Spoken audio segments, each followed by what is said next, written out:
ನಟ ದರ್ಶನ್ ಗ್ಯಾಂಗ್ ಆರೋಪಿಗಳಿಗೆ ವಿಶೇಷ ರಾಜಾತಿಥ್ಯ ಕೊಡಲಾಗ್ತಾ ಇದೆಯಾ? ಸತ್ಯಾಸತ್ಯತೆಗೆ ಸಿಸಿಟಿವಿ ದೃಶ್ಯ ಬೇಕು ಅಂತ ಆರ್ಟಿಐ ಅರ್ಜಿಯನ್ನ ಸಲ್ಲಿಸಲಾಗಿದೆ. ಫೇರ್ ಇನ್ವೆಸ್ಟಿಗೇಷನ್ ಬಗ್ಗೆ ವಕೀಲ ಉಮಾಪತಿ ಹೇಳಿಕೆ ಕೊಟ್ಟಿದ್ದಾರೆ.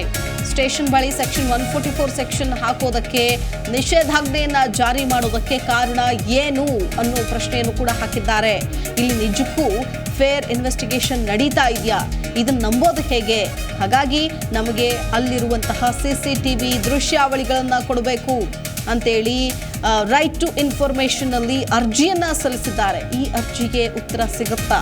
ಆ ಒಂದು ಸಿಸಿಟಿವಿ ಫುಟೇಜಸ್ ಅನ್ನ ಕೊಡ್ತಾರ ನಿಜಕ್ಕೂ? ಅಂದ್ರೆ ಈಗಾಗಲೇ ಅನ್ನಪೂರ್ಣೇಶ್ವರಿ ನಗರ ಪೊಲೀಸ್ ಠಾಣೆ ಮುಂದೆ ಸುತ್ತಮುತ್ತ ಯಾರು ಓಡಾಡೋ ಹಾಗಿಲ್ಲ, ಗುಂಪುಗೂಡೋ ಹಾಗಿಲ್ಲ ಅಂತೇಳಿ ನಿಷೇಧಾಜ್ಞೆಯನ್ನ ಜಾರಿ ಮಾಡಲಾಗಿದೆ. ಈಗಾಗಲೇ ವಾಹನ ಸವಾರರು ಕೂಡ ಪರದಾಡಿದ್ರು. ಹಾಗಾಗಿ ಬ್ಯಾರಿಕೇಡ್ಗಳನ್ನು ತೆರವು ಮಾಡಿದ್ದಾರೆ. ಸದ್ಯಕ್ಕೆ ದರ್ಶನ್ ಗ್ಯಾಂಗ್ನಿಂದ ರೇಣುಕಾಸ್ವಾಮಿ ಕೊಲೆ ಕೇಸ್ ಸಂಬಂಧಪಟ್ಟಂತೆ ಅನ್ನಪೂರ್ಣೇಶ್ವರಿ ನಗರ ಠಾಣೆಗೆ ವಕೀಲರ ನಿಯೋಗವೇ ಹೋಗಿದೆ. ಸಾಕ್ಷ್ಯ ನಾಶ, ದರ್ಶನ್ಗೆ ಸಿಗರೇಟ್ ಕೊಟ್ಟಿರೋ ಆರೋಪ, ಈ ಬಗ್ಗೆ ಮಾಹಿತಿ ಸಂಗ್ರಹ ಮಾಡೋದಕ್ಕೆ ಅಂತ ಹೋಗಿದ್ದಾರೆ ವಕೀಲರು. ಠಾಣೆಗೆ ಬಂದಂತಹ ವಕೀಲರು ನರಸಿಂಹಮೂರ್ತಿ, ಉಮಾಪತಿ ಒಂದು ನಿಯೋಗವೇ ಹೋಗಿದೆ. ಮಾಧ್ಯಮಗಳಲ್ಲಿ ಆರೋಪಿಗಳಿಗೆ ವಿಶೇಷ ಆತಿಥ್ಯ ಕೊಟ್ಟಿದ್ದಾರೆ ಅನ್ನೋದು ಗೊತ್ತಾಗ್ತಾ ಇದೆ, ವರದಿ ಆಗ್ತಾ ಇದೆ. ಸಾರ್ವಜನಿಕರಿಗೂ ಕೂಡ ತೊಂದರೆ ಆಗ್ತಾ ಇದೆ. 144 ಸೆಕ್ಷನ್ನಿಂದ ಸತ್ಯಾಸತ್ಯತೆ ತಿಳಿಯೋದಕ್ಕೆ ಸಿಸಿಟಿವಿ ಫುಟೇಜಸ್ ಬೇಕು ಅಂತ ಆರ್ಟಿಐ ಅರ್ಜಿಯನ್ನ ಸಲ್ಲಿಸಿದ್ದಾರೆ. ಅದನ್ನು ಕೊಟ್ಟರೆ ಎಲ್ಲವೂ ಗೊತ್ತಾಗುತ್ತೆ. ಶಾಮಿಯಾನ ಹಾಕೋದಕ್ಕೆ ಸೂಚನೆ ಕೊಟ್ಟಿದ್ರು ಅನ್ನೋದ್ರ ಬಗ್ಗೆ ಕೂಡ ಮಾಹಿತಿಯನ್ನ ಕೇಳಿದ್ದೇವೆ ಎಂದಿದ್ದಾರೆ. ಫೇರ್ ಇನ್ವೆಸ್ಟಿಗೇಷನ್ ಆಗೋದಕ್ಕೆ ಈ ಮಾಹಿತಿ ಕೇಳಿದ್ದೇವೆ ಅನ್ನೋ ಹೇಳಿಕೆಯನ್ನ ಕೊಟ್ಟಿದ್ದಾರೆ.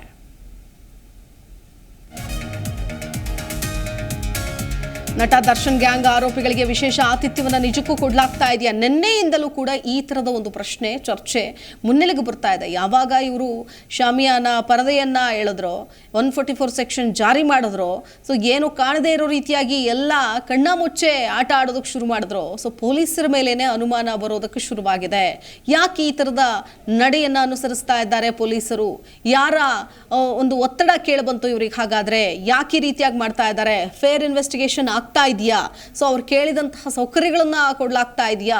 ಸೊ ಇದೆಲ್ಲವೂ ಕೂಡ ಗೊತ್ತಾಗಬೇಕು ಅಂತಂದ್ರೆ ಎಲ್ಲ ಪೊಲೀಸ್ ಸ್ಟೇಷನ್ ಅಲ್ಲಿ ಸಿಸಿಟಿವಿ ಕ್ಯಾಮ್ರಾಗಳು ಇದ್ದೇ ಇರುತ್ತೆ. ಆ ಫುಟೇಜಸ್ ಅನ್ನ ಕೊಡಿ ಅಂತೇಳಿ ಆರ್ಟಿಐ ಅರ್ಜಿಯನ್ನ ಸಲ್ಲಿಸಿದ್ದಾರೆ ಒಂದು ವಕೀಲರ ನಿಯೋಗ. ಫೇರ್ ಇನ್ವೆಸ್ಟಿಗೇಷನ್ ಬಗ್ಗೆ ವಕೀಲ ಉಮಾಪತಿ ಹೇಳಿಕೆ ಕೊಟ್ಟಿದ್ದಾರೆ.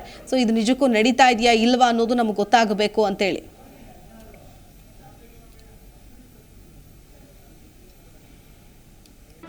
ಜಿ ಕನ್ನಡ ನ್ಯೂಸ್ ಈಗ ನಿಮ್ಮ ಮನೆಯಲ್ಲೇ ನೋಡಿ. ಎಲ್ಲ ಕೇಬಲ್ಗಳಲ್ಲಿ ಈಗ ಲಭ್ಯ.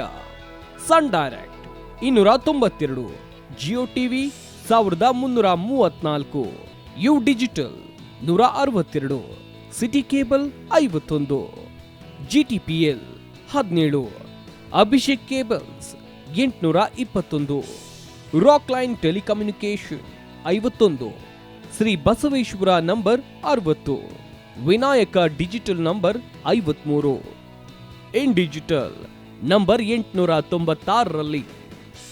ನಿಮ್ಮಿಸ್ತದ ಜಿ ಕನ್ನಡ ನ್ಯೂಸ್ ನೋಡಿ ಆನಂದಿಸಿ.